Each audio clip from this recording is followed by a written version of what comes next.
Entonces vamos a ver hoy ya la parte de implantación del software libre y en particular de cómo implantar software libre en diferentes organizaciones, ¿sí? Vamos a ver que implantar software libre no es caer un día y decir, bueno, te cambio esta máquina, te saco el Windows y te pongo, ¿verdad? ¿No? Sino que, bueno, tenemos distintos niveles, distintas formas de hacerlo, y normalmente vamos a planificar toda la migración. Ustedes van a tener el último cuatrimestre de su cursada de la universidad, o sea, sería el tercer año, primer cuatrimestre. Ustedes van a tener una materia electiva que es precisamente implantación de software libre, ¿no? Entonces, no les quise poner práctico ni nada de esto, ya ahí lo van a ver en detalle, ¿eh? Pero sí les voy a dar como una pequeña introducción, como para que ustedes tengan una idea, ¿no?, de cómo se hace para, en general, para cualquier tipo de migración de software y, bueno, y en particular, cómo justificar una migración a software libre, ¿sí? Entonces, el software libre, ¿sí?, en principio, tendría o debería ser una decisión estratégica de la organización, del organismo o de la empresa en el que lo vamos a implantar, ¿sí? Hace muchos años el software libre era una opción marginal, o sea, no era un software profesional. Por ejemplo, las primeras versiones de los software libres de base de datos no eran estables, no escalaban. Sí o sí había que optar por una base de datos privativa. Y también, obviamente, las primeras versiones de Linux tampoco eran para el uso de una empresa o el uso incluso del uso familiar, ¿no? Porque eran difíciles de instalar, pero estamos hablando de la década del 90, ¿sí? Ya con las primeras versiones de la distribución de Ubuntu se empieza a ser más amigable para el usuario final, y bueno, Red Hat también hizo grandes avances como para el uso empresarial, ¿no? Ya estamos hablando del 2000, a partir del 2010 se vuelve el software libre una buena alternativa para trabajar directamente con el sistema operativo, y también empiezan a evolucionar las distintas aplicaciones, como les comentaba el caso de las bases de datos. MySQL y Postgres empiezan a evolucionar y a avanzar bastante como para ser considerados una alternativa a las versiones privativas. De hecho, hoy en día hay mucho software que es más popular y más utilizado el software libre que el software privativo. Por ejemplo, como ya hemos hablado un montón de veces, ¿no?, la mayoría de los servidores de Internet corren sobre Linux. La mayoría de los servidores web, ¿no?, la aplicación web, la aplicación que ejecuta es software libre, ¿no?, o es Apache o Nginx o alguna modificación. No sé, los intérpretes de Python, Node y demás, esos son todos software libre. Y con eso hoy corre Internet prácticamente, ¿sí? Entonces, piensen ustedes que ya no es algo marginal, sino que es un pilar de la transformación digital.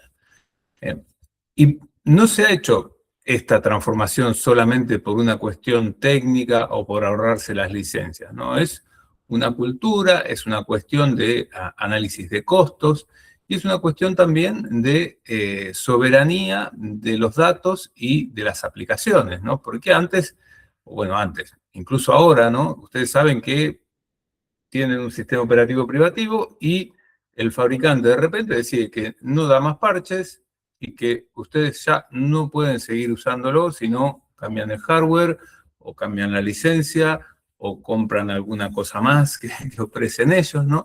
Entonces, bueno, tienen esa diferencia con respecto al software operativo con respecto al software libre, ¿sí? Entonces, hay muchos motivos para la migración, ¿sí? Obviamente, esa migración hay que planificarla, tiene que hacerse una evaluación, tiene que verse el tema como algo estratégico, ¿sí? Y siempre vamos a encontrar fricciones, o sea, ¿no?, como les decía, no es ir un día ahora ya con el pendrive enchufarlo y decirle, bueno, listo, o sea, te saqué el Windows, ahora tenés Linux. ¿Sí? Porque no es tan simple y vamos a generar ahí un montón de fricciones si lo hacemos sin planificar. ¿Sí?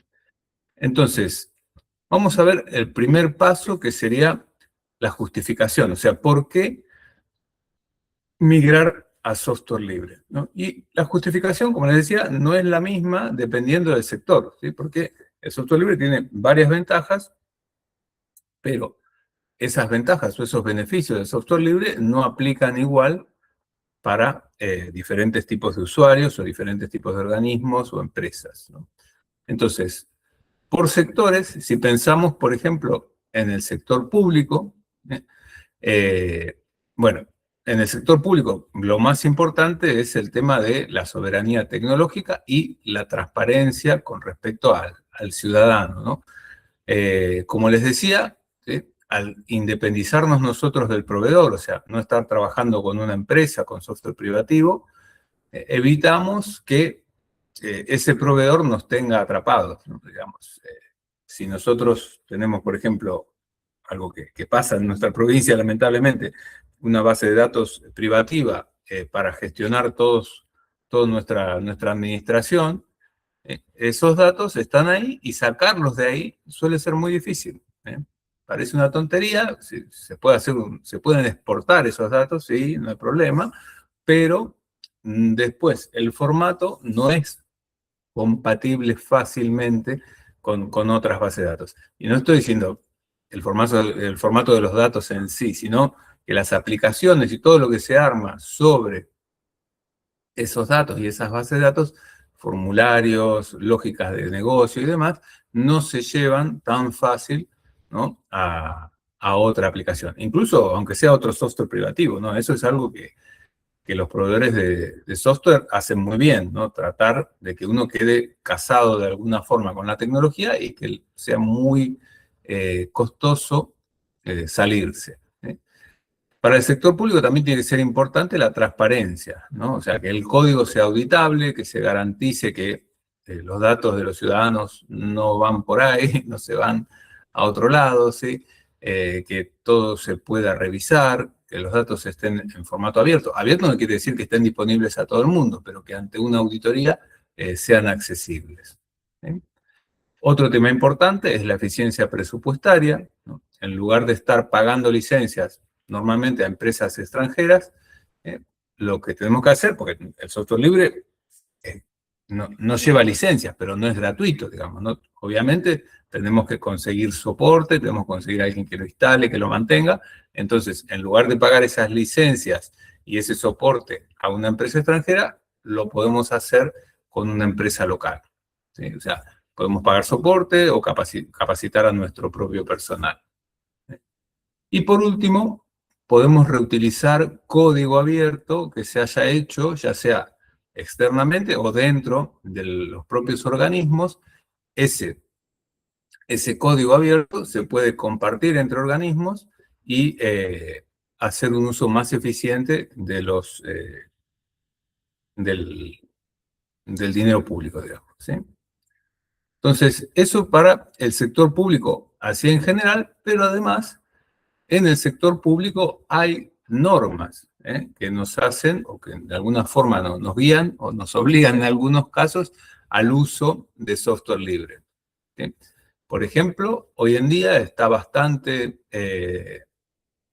en las noticias el tema de que la Unión Europea está tratando de que se use software libre como primera opción. De hecho, Francia, Alemania, todos han anunciado que van a dejar de comprar sistemas operativos privativos.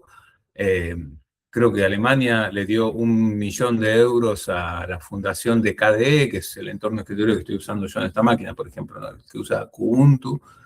Y bueno, nada, lo que ellos están intentando es que no queden todas sus máquinas en manos de Microsoft, básicamente, ¿no?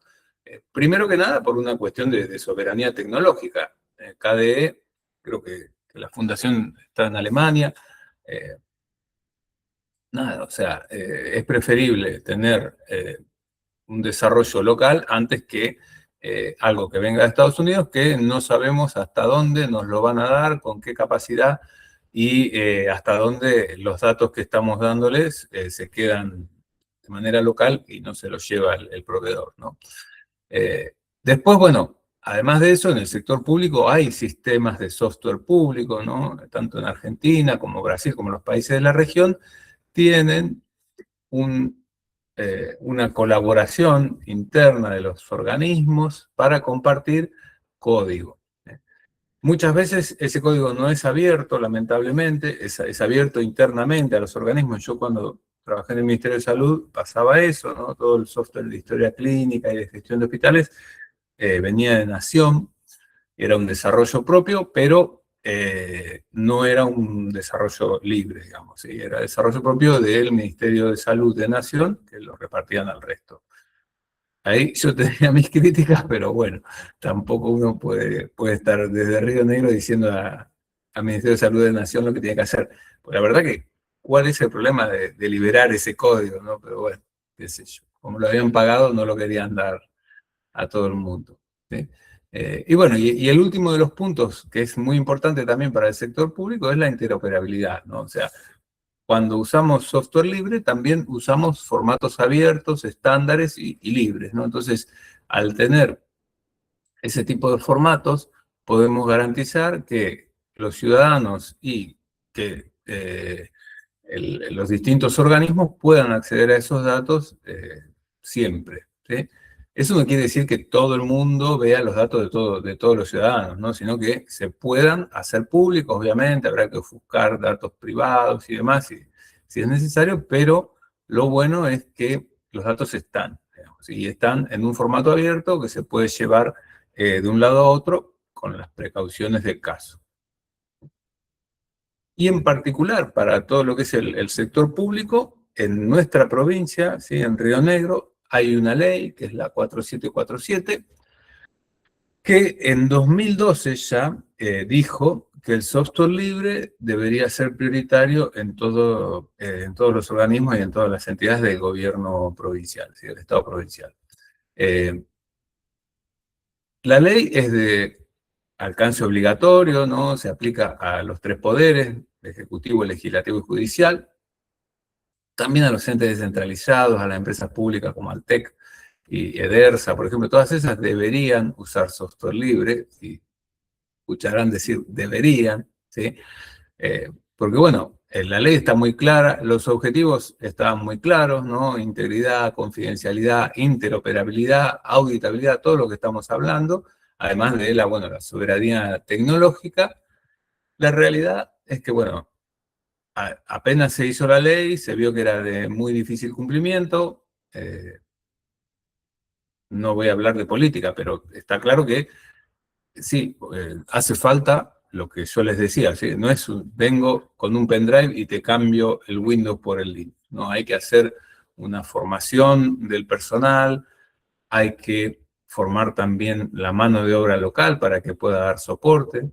Si yo tengo un equipo, supónganse, de los lugares en los que yo he trabajado, los organismos en los que he trabajado, que conozco, tengo 4, 5 personas, porque no crean ustedes que los ministerios o los organismos tienen muchísimos técnicos expertos en soporte, ¿no? Para el software. Yo tengo 4 o 5 personas y solo saben de Windows, y bueno, no los puedo hacer migrar a Linux de un día para otro, ¿no? Porque pasa eso, no saben, la gente se queja, y eso solamente con lo que sería la mesa de ayuda o el soporte. Después tienen que pensar ustedes que los usuarios, que hay 100, 200 personas en un organismo mediano, también ellos están acostumbrados a trabajar con Windows, ¿no? Entonces, si yo voy y les saco el Office y le pongo el LibreOffice, también tienen una reticencia, ¿eh? Nosotros, más allá de que a eso lo sabíamos y que por eso hicimos formaciones y que contratamos gente también de soporte que sabía de software libre, así todo nunca se logró hacer una migración completa. Y más allá de esto, de que los usuarios se quejan, cuando cae un funcionario y dice, no, a mí no me sirve esto, y nada, saca una nota diciendo que de manera excepcional autoriza la compra de licencias de Windows de Office, de lo que sea, y ya está. Además de que, bueno, cuando se compra una computadora, casi siempre, las desktop, no, pero las laptop vienen con licencia de Windows. ¿Sí? Es muy raro encontrar una computadora que no traiga la licencia incluida. Entonces, nada, se hace cuesta arriba la lucha por el software libre. Pero la ley existe. ¿Sí? Que se cumpla o no, ya es otro tema. Bueno, hasta ahí el sector público, que es por ahí el que tenemos más tema para hablar. En el sector privado, bueno, el software libre da otro tipo de ventajas y va a depender mucho del tipo de empresa y del tipo de soporte que se consiga, ¿no? En el sector privado, ¿qué vamos a lograr? Y bueno, vamos a lograr agilidad, ¿no? Porque si ustedes están trabajando con un software privativo, van a depender de lo que las empresas que hacen ese software, el software privativo, les den. ¿Eh? Si no sale una nueva versión, si no añaden una funcionalidad, nada, sonaron, no pueden hacer nada. En cambio, con software libre, ustedes pueden buscar el software que más se adecue o pueden incluso hacer desarrollos para ese software, traducirlo, adaptarlo, lo que necesiten porque tienen acceso al código. ¿Sí? Entonces eso le da mucha agilidad. También les puede dar innovación. ¿Qué quiere decir? O sea, ustedes quieren sacar una nueva funcionalidad al mercado, imagínense eso, que quieren innovar con algo y nada, si tienen que esperar que un fabricante saque la nueva versión o les haga esa funcionalidad, y tienen que esperar un montón. En cambio, con software libre, o buscan una solución que ya lo tenga, o bien lo desarrollan ustedes directamente. Dentro del software, del software libre, no hacen un módulo específico para esa cuestión nueva, innovación que quieren hacer. ¿Está? El software libre también les permite una seguridad más robusta, ¿no? Hoy en día, con el tema de la inteligencia artificial, se está viendo, ¿no? El Cloud Mythos bueno, que tener el código disponible en primera instancia pareciera ser más inseguro, ¿no? Porque la IA viene, lo analiza y encuentra un montón de agujeros de seguridad. Bueno, nada, o sea, creo que cualquiera que sepa un poquito de seguridad informática sabe que la seguridad por ocultación no es seguridad, digamos, ¿no? O sea, porque que vos no sepas o no puedas descubrir fácilmente que hay un agujero de seguridad no quiere decir que no lo vayas a descubrir probando o usando fuerza bruta, ¿no? Entonces, el software privativo no es más seguro. Sí, por ahí cuesta un poco más encontrarle un agujero de seguridad porque no tenemos el acceso al código, ¿no? Pero más allá de eso, si se encuentra un agujero de seguridad en el software privativo, dependemos de que el fabricante lo corrija. En el software libre, si se encuentra un agujero de seguridad, inmediatamente la comunidad lo puede corregir y te podemos tener disponible bastante rápido la solución. ¿Sí? En el software privativo tendremos que esperar que el fabricante lo haga y bueno, ni hablar de que si es una versión que ya no está en soporte, nunca vamos a tener esa solución. ¿Sí? Bueno, también para el sector privado tendrán que analizar otras ventajas desde el punto de vista de las empresas que hacen software libre, ¿no? Y ahí estarán, bueno, los modelos de negocio que hablamos, ¿no? Del Open Core, donde hay una base libre y después vendan complementos. El software as a service, ¿no? Donde hagan el software completamente libre, pero también lo ofrezcan en su plataforma como un servicio, y después el doble licenciamiento, donde hay una GPL para la comunidad, una licencia GPL para la comunidad, y después hay una licencia comercial para los primativos, como se hace MySQL, Red Hat, por ejemplo, tiene una licencia de soporte, ahí hay varios, ¿no? Pero esos serían los casos específicos de empresas privadas que hacen software libre o que dan soporte a software libre, ¿no? Para cualquier empresa privada, usar software libre puede ser una ventaja, como les decía, una ventaja por flexibilidad, porque pueden moverse más fácil que con un software privativo, innovación, porque pueden aplicar lo último de lo último, y también una seguridad porque al estar auditado continuamente el código, todas las correcciones y demás las pueden aplicar.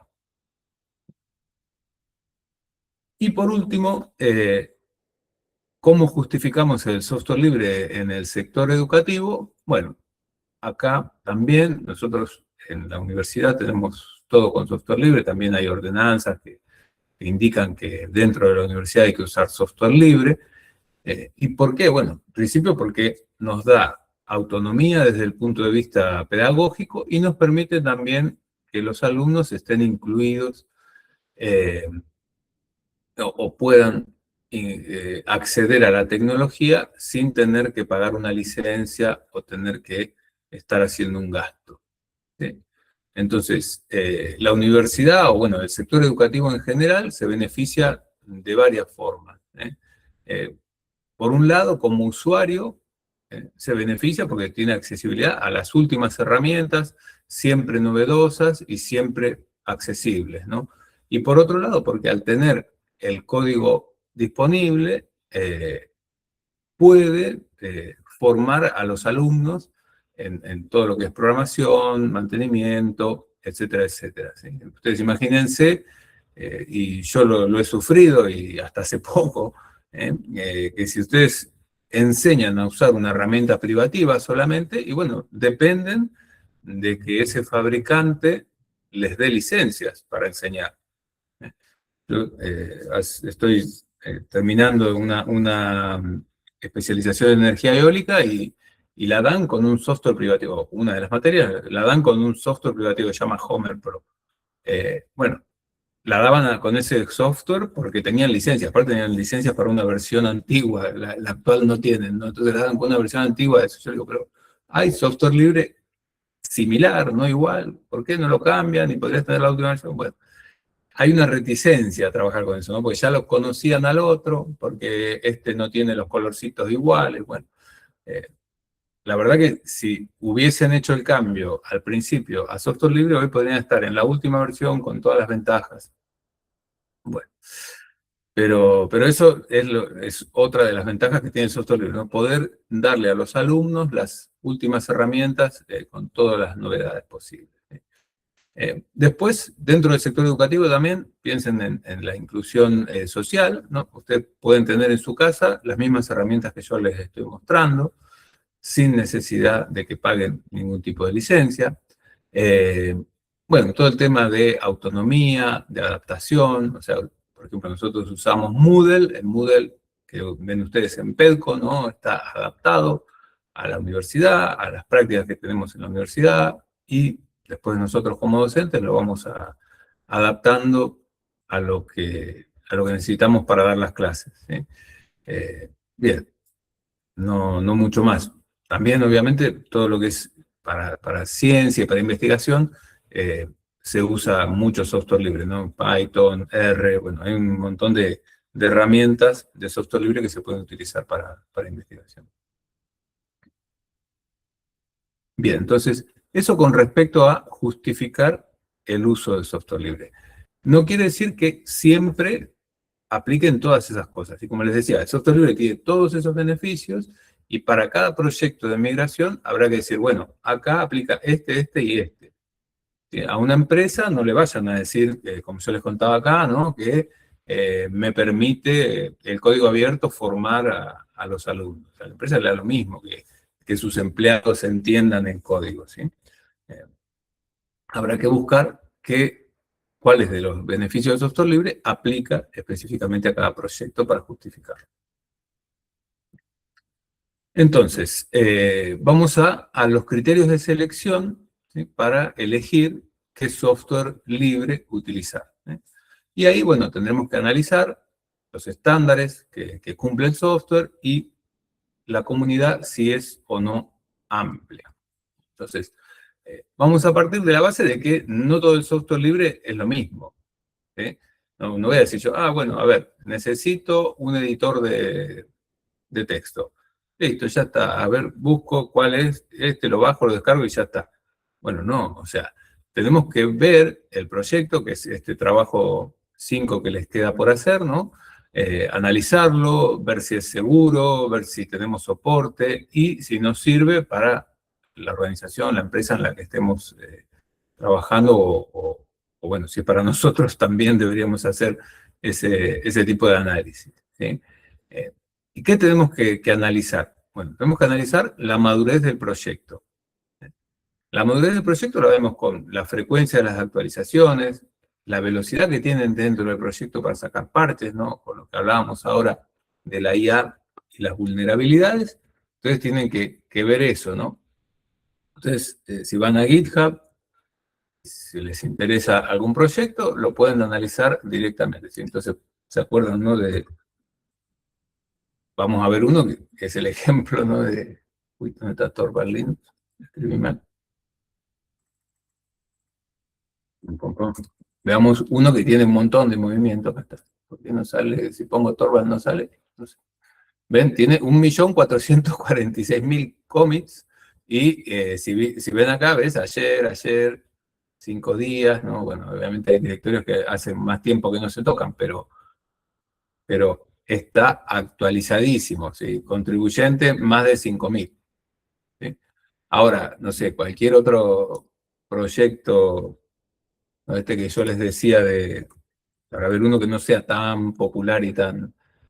si vemos este Metabase, ¿ven? Este tiene menos commits, 42.500, bueno, no son tantos, el último hace 3 horas, o sea que sí que lo están trabajando, pero ven acá este dice 11 años atrás, se ve que esto no lo usan ahora, ¿no?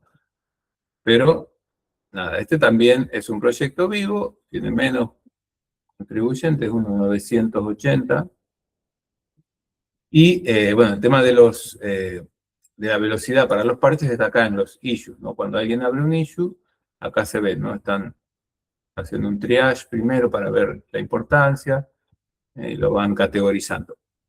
Acá pueden ver si hay o no movimiento para corregir los issues. Este también es un proyecto con mucho movimiento, ¿sí? Pero, no sé, o sea, busquemos con OpenClock hay un montón de cosas. En vez de elegir OpenClock, el de verdad, ¿no? Busquemos a alguien que haya tratado de, de sacar provecho. Este tiene solo 62 cómics, ¿ven? Hace 3 meses que no lo toco, como 2 meses acá. Contribuyente, no hay, tan chino esta parte, no lo entiendo. Pero bueno, claramente esto no es un proyecto que me sirva, ¿sí? No voy a poner esto en mi empresa. No sabemos lo que es, porque está en chino, ya digo, pero bueno, tienen que buscar algo razonable. Si buscan como les decía, un editor de texto, no buscan por Office. Y ven acá, salen un montón de cosas. Office 3, no sé qué son estas cosas, ¿no? Pero imagínense, yo he encontrado acá, por ahí, cosas que hace años que nadie toca, ¿no? Este sí, más o menos lo han mantenido. Pero se encuentran, no sé, esto de Microsoft, un tool. No, esto sí, la última semana, bueno, tienen que ir viendo eso, ¿no? Si están o no vivos, cuántos commits hay, si hay contribuyentes o no al proyecto, como para saber la popularidad y la madurez. Bien, después, otro tema es el tema de la gobernanza del proyecto. Ustedes piensen que si hay proyectos que los maneja completamente una empresa, en cualquier momento esa empresa puede decidir cerrarlo, ¿sí? O cerrarlo o empezar a limitar alguna de las funcionalidades. En cambio, un proyecto que esté manejado por una fundación, como la Fundación de Linux o Apache o la Fundación de la Nube, ¿no? Bueno, es más difícil que se cierren esos proyectos, ¿sí? Otro tema importante es el tema de si cumplen o no con los estándares abiertos. Piensen, por ejemplo, si van a buscar un editor de texto que cumpla con ODF, ¿no? Los ODTs, ODPs, todos esos formatos abiertos. Entonces, si un día ese proyecto de editor deja de estar disponible, bueno, van a poder seguir editando los documentos con otro que cumpla con el estándar. ¿Sí? Entonces, la interoperabilidad ahí es muy importante, que cumplan siempre con los estándares abiertos.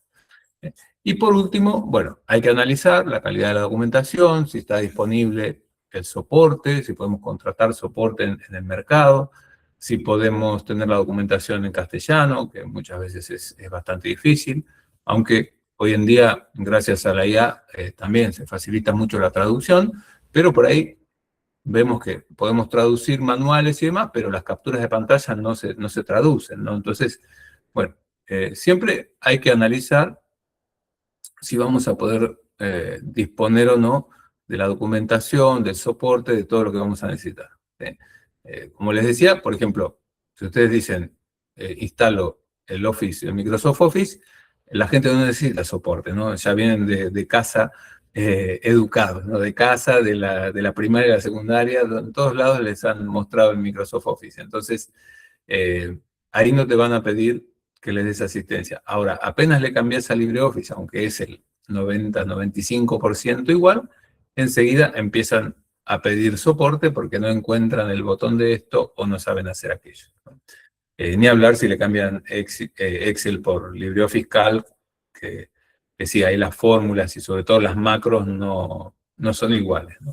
Entonces piensen en eso, ¿no? ¿Qué tipo de soporte pueden tener en el momento de hacer esa migración? Bien. Una vez que tienen analizado, ¿no?, todo esto de la justificación y la viabilidad, ¿no? Perdón, y lo que estábamos viendo recién de los criterios de selección, ¿no? ¿Cuál es el software? Vamos a ver la viabilidad estratégica. Y para eso hay herramientas. Una de esas herramientas es un análisis que se llama DAFO o FODA, lo pueden ver, ¿sí? En inglés es SWOT, y que analiza esas 4 cosas, cada una es una sigla, ¿sí? Entonces, analiza factores internos y externos, ¿no? O sea, las cosas internas del uso de la tecnología y las cosas externas que nos pueden afectar, y analiza y las clasifica en positivas y negativas. Entonces, va a ver, por ejemplo, las fortalezas, por eso es FODA, ¿no? Acá está FODA o DAFO, depende de quién lo escribe. En inglés es SWOT porque no se corresponden las palabras. Entonces, las fortalezas, en inglés strengths, ¿no? Por ejemplo, sería, tenemos el control del código, no pagamos licencias, etc. Eso es una fortaleza interna, digamos, eso es algo propio del software libre. Una debilidad, y bueno, como les decía, los usuarios tienen que aprender a usar el software libre porque están acostumbrados al privativo, hay una resistencia, ¿no? Estas serían debilidades al uso del software libre. Y desde afuera, ¿qué cuestiones positivas podemos ver que se llaman oportunidades, ¿no? Por ejemplo, acá en Viedma, ahora gracias a esta tecnicatura, hay un montón de técnicos que conocen de software libre, ¿no? Algo que hace 10 años no había. O sea, la gente sabía de Windows y Microsoft Office solamente.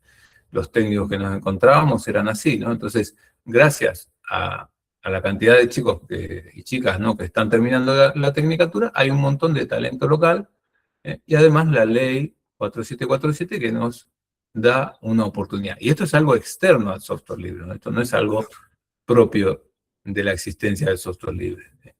Y como cuestiones negativas, bueno, ¿no?, que se sigan comprando licencias, que los proyectos de software libre se abandonen y demás. Bien.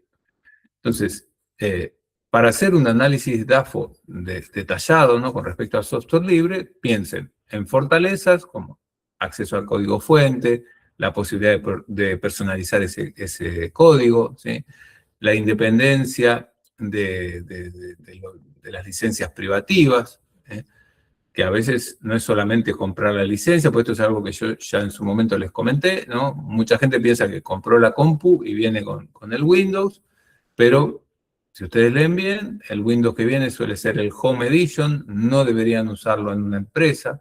Entonces, si les cae en algún momento una auditoría del fabricante, les pueden decir, no, esta licencia no corresponde a donde está usted, tiene que pagar $50 más de diferencia, pero usted lo está usando hace 10 años, así que paga $50 por año, me debe $500 por cada máquina.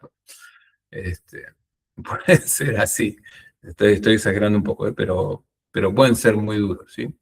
Eh, entonces, esas son las fortalezas, digamos, del uso de software libre.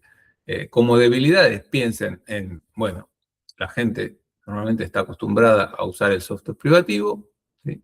Y vamos a tener que hacer una formación, una capacitación para que la gente aprenda a usarlo. Y la gente y los técnicos, todos, ¿sí?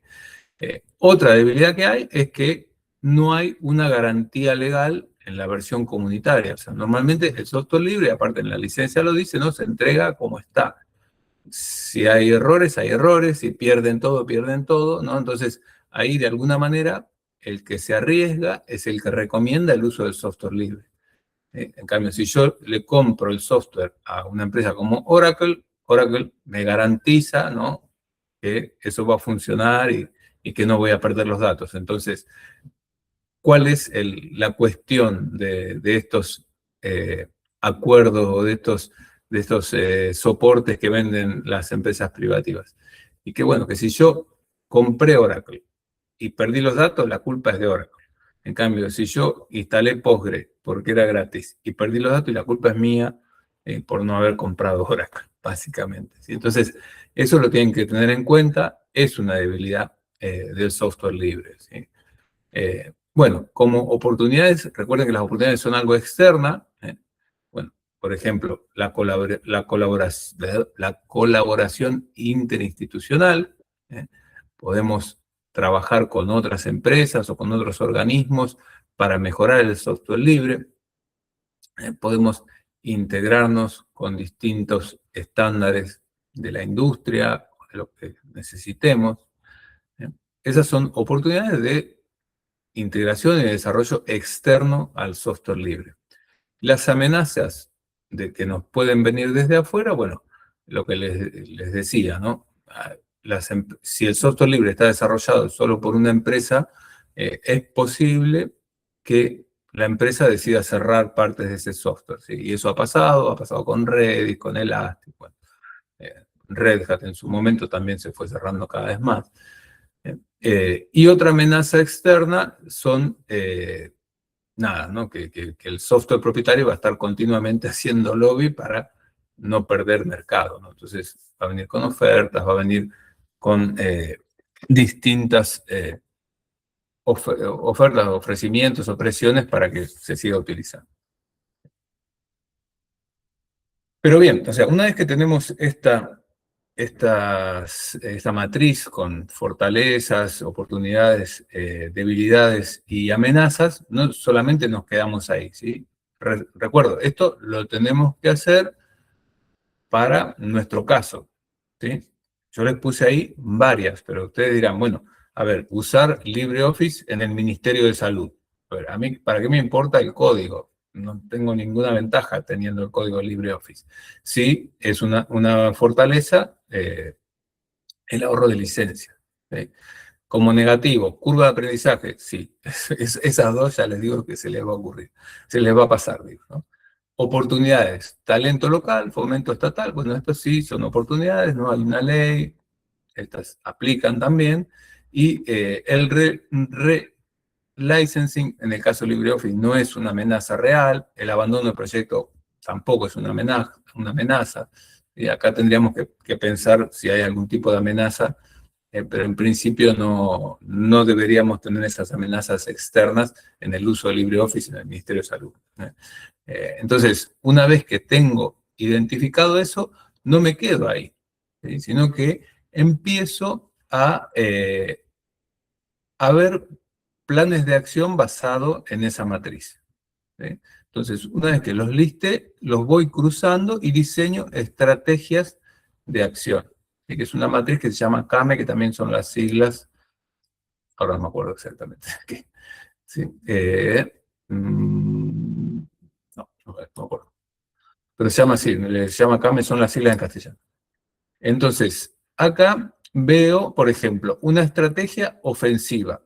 La ofensiva combina las fortalezas y las oportunidades, o sea, todo lo positivo, lo interno y lo externo, ¿no? Entonces, es explotar las fortalezas para aprovechar las oportunidades, ¿sí? Entonces, como tengo el control del código, puedo integrar estándares para, según lo exige la nueva ley, ¿sí? La oportunidad externa sería la nueva ley y la fortaleza es el control del código. ¿Ah?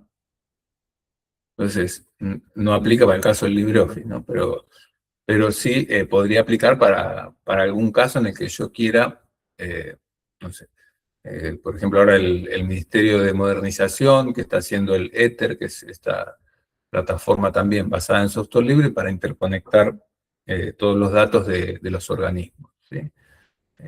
Eso lo están adaptando ellos porque el código es libre. Si tienen el código, lo pueden adaptar. Esa es la ofensiva. También tenemos la reactiva, ¿sí? La de reacción, que es usar nuestras fortalezas para neutralizar las amenazas, ¿no? Entonces, por ejemplo, yo tengo el código y puedo bifurcar, ¿no? Hacer un fork de proyecto si cambia la licencia, ¿no? Que es algo que ha pasado en su momento con MySQL, existe MariaDB, que todo eso ocurre, ¿no? En el caso de LibreOffice, la fortaleza sería no pago licencias y la amenaza externa sería la falta de financiamiento para comprar licencias, ¿no? Entonces, esa es una estrategia reactiva. En donde me quedo sin plata, bueno, no importa, voy cambiando todos los Microsoft Office que ya no están licenciados, los voy cambiando a LibreOffice, ¿sí? Bueno, y las otras dos, bueno, en realidad hay más, pero bueno, piensen también adaptación, que sería nuestras debilidades combinadas con las oportunidades, ¿sí?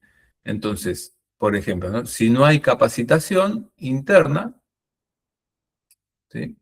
Puedo utilizar los foros y la documentación comunitaria activa. ¿Eh? Acá yo creo que de la más interesante es esta, ¿no? Que es la estrategia de defensa, ¿no? Que es mi debilidad, es la misma, ¿no? Que es no hay capacitación. No, la gente no lo sabe usar. Y la amenaza es, bueno, el tema de que externamente tendría que pagar un soporte, ¿sí? Para el software libre no es necesario porque yo puedo formar a mi personal o puedo contratar, ¿no? El personal que hay ya o los técnicos que ya están formados a través de la universidad para poder cubrir esa falta de soporte, ¿sí? Entonces, ahí tenemos varias combinaciones que se pueden hacer. Entonces, recuerden que yo les comentaba, ¿no? Que hoy en día, internamente acá en la provincia se usa Oracle para todo lo que es administración, o sea, una base de datos muy grande, un sistema que está desarrollado por Oracle. Entonces, eso claramente es una debilidad interna porque el personal que hay solamente sabe administrar Oracle. No tiene experiencia ni en tuning ni en backups de Postgre. No quiero decir que la gente no sepa usar Postgre, que lo sabe usar, pero están principalmente formados o capacitados para el uso de Oracle, ¿sí? Tenemos una clara amenaza externa, ¿no? Que se pierda el servicio o haya corrupción de los datos críticos en picos de uso, y un riesgo operativo que obviamente sería que la interrupción de los procesos de negocio de alta prioridad, ¿no? Entonces, piensen en esto como una debilidad y una amenaza importante, ¿sí? Para el negocio.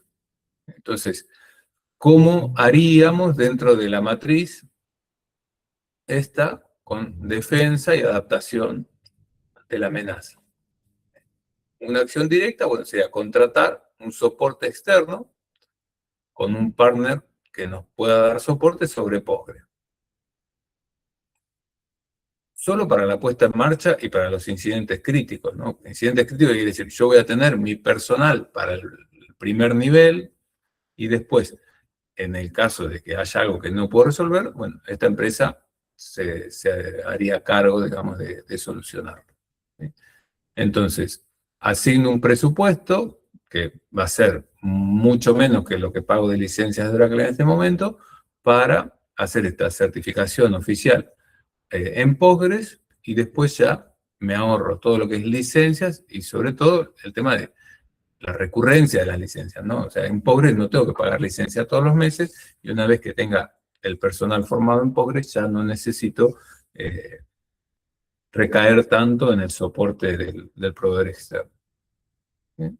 Entonces, para eso nos sirve esta matriz, armar la matriz con fortalezas, oportunidades, debilidades y amenazas, y después ir cruzando y definiendo estrategias de uso de aplicación. ¿Sí? Bien. Hasta acá, ¿cómo vamos? ¿Van bien? ¿Se durmieron? ¿Queda alguien conectado? Bueno, vamos 20 minutitos más, yo creo, y lo terminamos, ¿sí? Así no hacemos pausa y terminamos más rápido. Entonces, piensen en todas estas partes, en todo esto que vimos hasta ahora, y ahora también tenemos que analizar los riesgos que vamos a tener en un proyecto. Y esto no es exclusivo del software libre, pero los vamos a ver genéricos y los vamos a aplicar al software libre. Y los riesgos operativos de una migración. ¿Sí? Primero, vamos a ver que esos riesgos se pueden clasificar y eh, hay ya estándares y formas de clasificar esos riesgos. ¿Sí? Entonces, vamos a tener distintos tipos de riesgos. Entonces, los riesgos operativos en la migración los vamos a clasificar en 3 ejes. Los 2 primeros son los riesgos de misión y los riesgos de procesos. La misión es nada, es lo que yo quiero, ¿sí? Lo que yo quiero lograr con esta migración. Y nada, ahí puede haber un desalineamiento, ¿no? Las prioridades del software no coinciden con los objetivos de la empresa. ¿Sí? O sea, quiero lograr algo que va en contra o que no va en el mismo sentido que lo que quiere lograr la empresa. ¿Sí?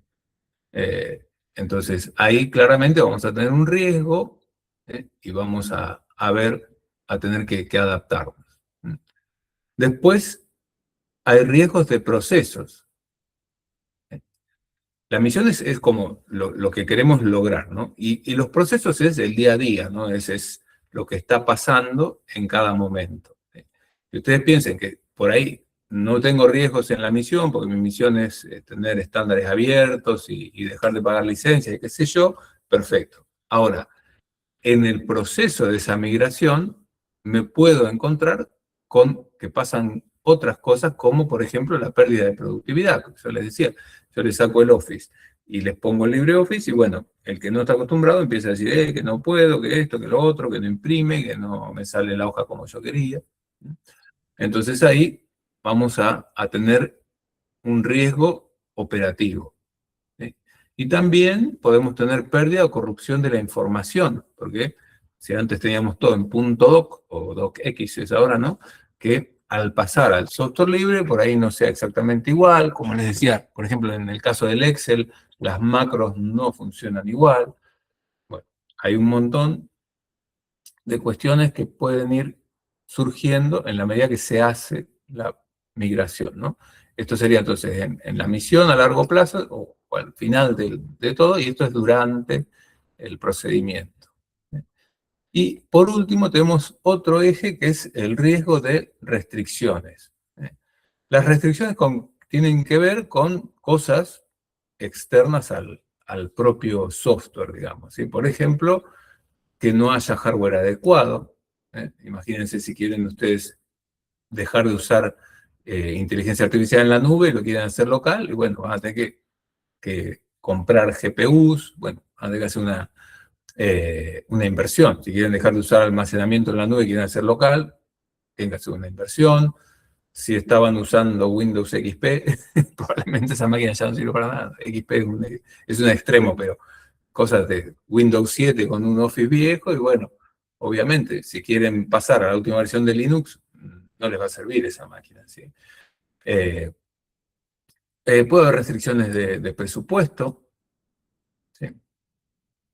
Lo que les decía, si bien se ahorran el dinero de las licencias, capaz que hay que cambiar hardware, hay que capacitar al personal, bueno, hay cosas que cuestan dinero más allá del ahorro de licencias, ¿sí? Los plazos, bueno, puede ser que uno piense, como les decía, que es venir con el pendrive y cambiar, y no es tan así. Se van encontrando con cosas. Yo me he encontrado decenas de cosas, y esto ya les digo, las macros, el Visual Basic, la aplicación de Andreani que no andaba sin era en Windows. Hay un montón de cosas que pueden ir surgiendo. La aplicación de Andreani, la del Banco Patagonia, bueno, un montón. Eh, Y las macros no se crean que es porque a alguien se le ocurre hacer una macro, sino que también, ¿no? A veces de un proveedor les mandan un Excel con una macro propietaria, bueno, y no anda. Eh, bueno, y regulaciones, ¿no? Con temas de incumplimiento de normas de privacidad, ¿no? Ahí también hay todo riesgo, una cuestión de riesgo, si tienen que estar compartiendo con alguien para transformar los datos, o si los datos están accesibles a todo el mundo, habrá que ver bien cómo se hace esa parte. Como les decía, esto de los riesgos no es una cosa que a mí se me ocurre y lo hago porque puede pasar, sino que en todo lo que es la industria de tecnología informática hay estándares y hay formatos para clasificar estos riesgos y evitarlos, ¿sí? O bueno, o luchar para evitarlos, ¿sí? Hay todas estas que ven acá, ¿sí? ISO 31000, son principios y directrices generales para gestionar el riesgo de forma sistemática y estructurada. ITIL versión 4, ¿no? Gestión de riesgos. COVID 2019, ¿no? Con T, no COVID. Gobernanza y gestión corporativa de tecnología informática. Y PMBOK, que estos son procesos de planificación. O sea, esto existe, sepan que existe, no voy a entrar en detalle porque cada uno es un tema para desarrollar en un cuatrimestre, pero existen los riesgos, está estandarizado cómo tratarlos y cómo optimizar nuestros servicios para evitarlos. Y como para que tengan así una visión de cómo se trabaja con lo que es la priorización y la mitigación de riesgo, entonces imagínense que pueden hacer también una matriz, esto es otra matriz, sin nada que ver con lo del FODA de antes, y ir calculando prioridades con respecto al riesgo para poder nosotros utilizar nuestros recursos de forma óptima, digamos, optimizada, digamos, ¿sí? Entonces, en esa matriz yo lo que voy a hacer es una matriz de probabilidades y de impactos, probabilidades de que ocurra el riesgo, digamos, y qué impacto va a tener en la organización o en mi producción o lo que sea, ¿sí? Entonces, multiplicando la probabilidad por el impacto nos va a dar la severidad del riesgo, ¿sí? Nos va a dar un número. Y esto es, uno creería, subjetivo, pero no, ya les digo que hay estándares para clasificarlo. Y se pueden clasificar así por probabilidad, ¿no? Desde muy baja de que ocurra, va a ser un 1, hasta muy alta o casi certeza de que ocurra, que es un 5, ¿sí? Por ejemplo, el disco se va a romper. Una vez cada 5 años se rompe un disco. Entonces, eso va a pasar. Muy baja, no sé, que haya una inundación y me quede sin espacio, ¿sí? El impacto también, desde 1, que es un impacto muy bajo, ¿sí? Que es un corte de luz momentáneo, supongan, hasta 5, que es muy alto, bueno, la inundación sería, ¿sí? Pero claro, la inundación, si bien el impacto es muy grande, la probabilidad de que pase es muy baja, ¿sí? El corte de luz, el impacto es relativamente bajo, digamos, si tengo UPS y demás, pero la certeza, por lo menos acá en Viedma, es bastante alta, ¿sí? Eh, entonces, al multiplicar me va a dar la severidad. Y ahí vamos a poder priorizar, ¿no? En dónde poner los recursos. Entonces, vamos a categorizar, digamos, esos riesgos en prioridad alta, que van cuando la probabilidad por la intensidad da entre 13 y 25, eso requiere acción inmediata, digamos, ¿sí? Incluso antes de entrar en producción. Entonces, si yo tuviera un corte de luz y no tengo UPS, claramente es riesgo alto e impacto alto, ¿no? Entonces, nada, 5 por 5, 25, ¿no? Antes de empezar en producción tendría que poner una UPS. Eso tenganlo claro, ¿sí? O el riesgo de que suba la temperatura y no puse aire acondicionado, lo mismo, ¿no? Todas esas cosas son altas y tienen que ser prioritarias en un proyecto, ¿eh? Después tenemos la prioridad media, que da entre 7 y 12, y que requieren un plan de contingencia detallado. Como les decía, ¿los discos se van a romper? Sí, se van a romper. En cambio, el impacto es alto, digo, pero la probabilidad de que ocurra, bueno, es más o menos baja. Entonces, ¿qué tengo que hacer? Y bueno, ahí tendré que tener comprado un disco para reemplazar, ¿sí? Y nada, en el caso de que se caiga, lo ideal sería tener un RAID 5 con hot swap y poder cambiarlo, ¿no? Entonces ahí lo que tenemos que hacer son procedimientos de fallback o de recuperación. Y por último tenemos la prioridad baja, que requiere únicamente monitoreo periódico sin acciones preventivas. Y como les decía, una inundación, pero que es muy poco probable que pase, simplemente tenemos que el fenómeno del niño no haga que llueva demasiado. Pero en principio no tengo que estar gastándome plata, salvo que me lo exija la ley, en tener otro sitio arriba de una montaña para que no sirva. Bien, entonces acá también tenemos estrategias de mitigación de riesgos a evitar. Entonces vamos a modificar el alcance de la adopción, digamos, ¿no? de ese riesgo, ¿no? Por ejemplo, no migrar una base de datos durante el primer mes de operaciones, ¿sí? No hacer las migraciones los viernes a las 4 de la tarde, porque se va todo el mundo y dejamos todo el fin de semana sin sistema, ¿no? Ese tipo de cosas siempre hay que tenerlas en cuenta. Mitigar, ¿no? Son acciones tempranas, ¿no? En el caso de migración de software libre que estamos hablando, bueno, dar capacitación a usuarios claves para que cada vez que haya una resistencia al cambio, bueno, esos usuarios ya saben usar el nuevo software y pueden dar soporte directo a los nuevos, a los que tienen ese inconveniente, ¿sí? Transferir, que es contratar una consultoría local, ¿no? Con contratos comerciales y acuerdos de niveles de servicio. Y bueno, y también aceptar que en algún momento va a haber fallos. Entonces, ese riesgo puede ocurrir, pero bueno, tengo que tener ese plan de contingencia para poder mitigar el impacto del riesgo, ¿sí? de cuando ocurra. Bueno, y simplemente como para que tengan algunas ideas de casos prácticos, quizás sí, esto no tiene mucho sustento real, ¿no? Pero como para tener una idea, ¿no? Imagínense que se están gastando un montón de dinero en licencias propietarias para el Windows más el Microsoft Office. Esos números no creo que estén muy ajustados, pero más o menos. Entonces, ¿qué va a pasar? El personal no va a querer cambiar, ya se los digo yo por experiencia propia, que quieren seguir utilizando.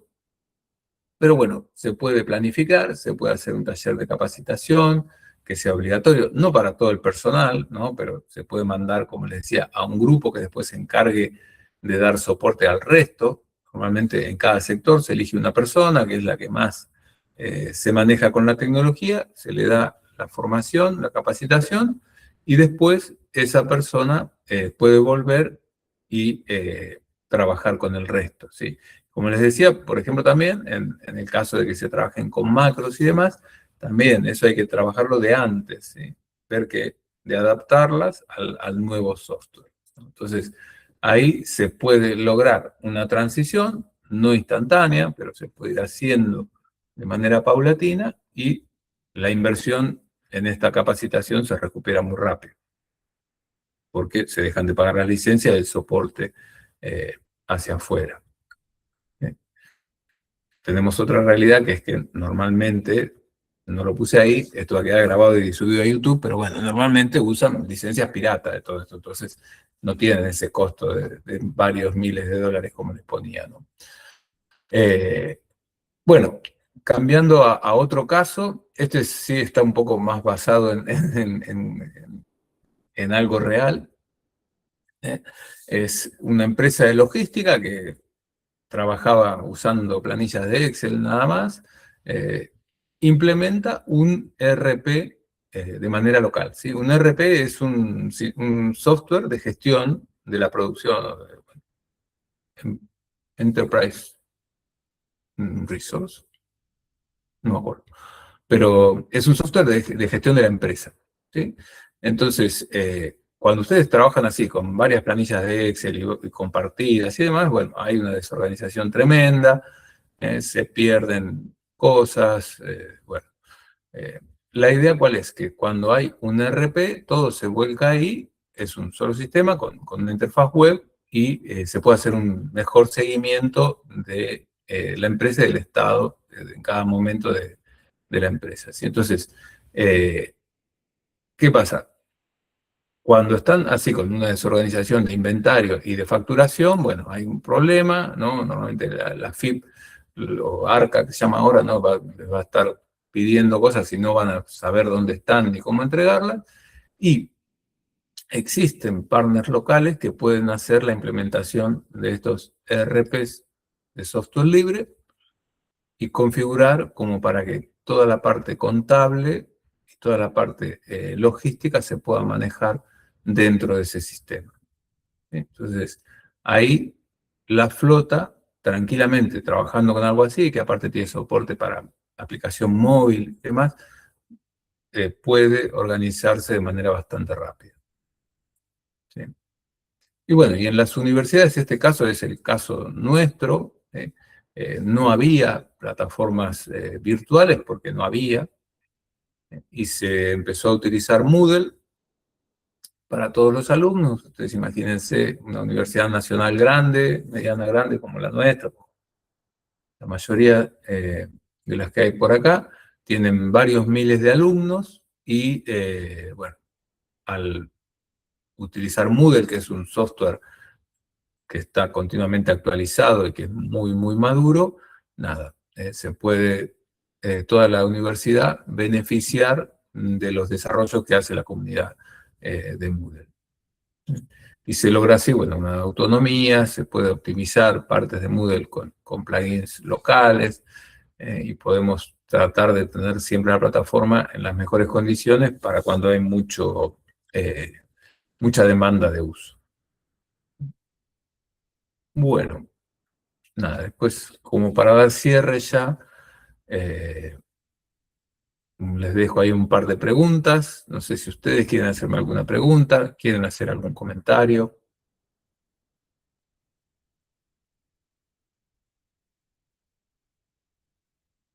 Están, se fueron, se durmieron.